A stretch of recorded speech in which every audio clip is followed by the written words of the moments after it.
Welcome back. This is the end of section 2. Congratulations for making it this far. Let's get right into it. Dotted rhythms. So far we've been talking about notes that are the duration of either 4, 2, 1, a half, a quarter of a count. They're all like divided by 2. But what if I want something in between that? Well, that's where we get the dotted rhythm. Here we got some examples of all of our notes with a little dot beside it. And here they are placed in the staff. So what does this dot mean? What it means is that we're going to increase the length of this note that is beside by 1/2 of its original duration. Here, let's just look at this table. Got a dotted whole note. So if we take this over here, it means we're going to start in our mind. We got the duration of 4 counts for the half note. And then I'm going to add half of that, which is a 2 count, which would be represented, say, by this half note over here. So that 2 count plus the 4 count means that a dotted whole note is going to be held for 6 counts total.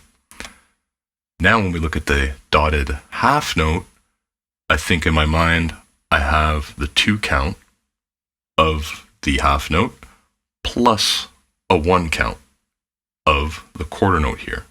So 2 plus the 1 gives me a 3 count is what I'm going to hold my dotted half note for. The dotted quarter note, I think in my mind of the quarter note, and I'm going to add on to it. That's 1 count. I'm going to add on a half of a count, which is an 1/8 note. So its total duration is that plus that. It's 1.5 counts. Here, if we look at the dotted 1/8 note, it's going to be an 1/8 note plus a 16th note. So in my mind, I'm thinking, okay, I have a half count plus a quarter count. So it's 3/4 of a count. And on and on. The math gets a little more and more complicated. I'm not going to get too deep into it. I might do another video eventually where we'll deep dive a little more on all this. The same logic will apply to a rest. So here I have a dotted quarter rest. So it's a quarter rest, which is worth 1 count.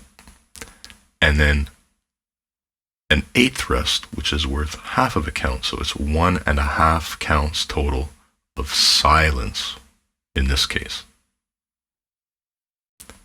We can also have double dotted rhythms. So the only thing that we do now is we take the second dot and we just increase the length. The total length of all of this is just going to be increased by half of the value of the dot that comes before it. So in this case, before, like just think, take away one of the dots and you just think, okay, a dotted half note was this. I'm thinking about this in my mind. I have the half note, which is a 2 count, and the quarter note. It's going to be my 3 counts total. And then that 1 count for the quarter note here is what that dot, the first dot, represents. Now the second dot is going to be half of that, so that's half of a count. So I had my 3 counts for the dotted half note plus a half, so 3.5 counts total for a double dotted half note.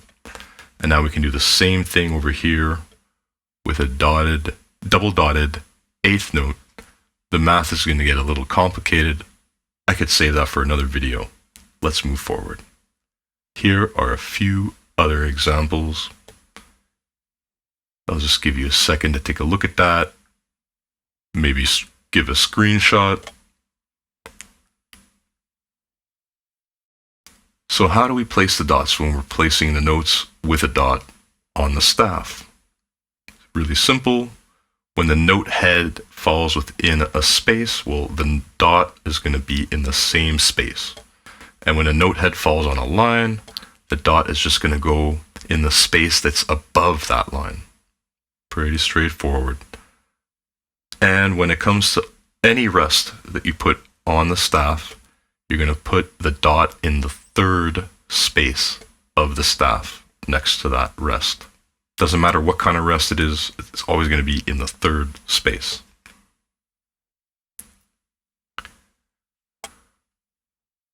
So remember the dotted half note, that was a 3-count note. We can also get a note that's going to be held for 3 counts by using a tie, like this example over here. How do we be sure that it actually is a tie and not this over here, a slur? Is that this is on the same pitch and it's joined by that curved line. The difference over here, where we see a slur, that'll be discussed later in another chapter, but the slur is different. Why? Because it starts, this first note is going to be on one pitch and we end on another pitch. So they're a different pitch. That is not a tie. So this is a 3-count note. But why, when, what, why do we even have this? There can be multiple reasons why, but here's one really simple, straightforward reason. So if I am in 4/4 and I have 4 counts per bar, it means that, and I'm thinking, hey, I want to have the first 2 counts be complete silence, like over here on this half rest. So my 4 counts in the bar, I've already got 2 of them gone. I only have 2 left, but I really want to start with this note that's going to be held for 3 counts.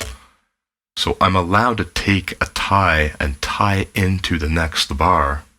So I have my bar line and then beat one of the next following bar is going to be that 3rd count. But I will be using the tie, and there we go. The problem is solved. I get to put that 3 count, even though I was restricted in a sense and only had 2 counts left in my bar. So there's never a limitation. We can always find a way with all of these tools in our notation to get around these issues. There's always a solution. So that concludes the video. Congratulations, we are through section 2. The thing is though, you really got to apply this stuff and actually write it out a little bit and do some practice, otherwise it just won't stick. I'm going to be honest. So we've got a school community going on for that, so I invite you to check that out. There's a link below. And that's it. I'll see you on the next one.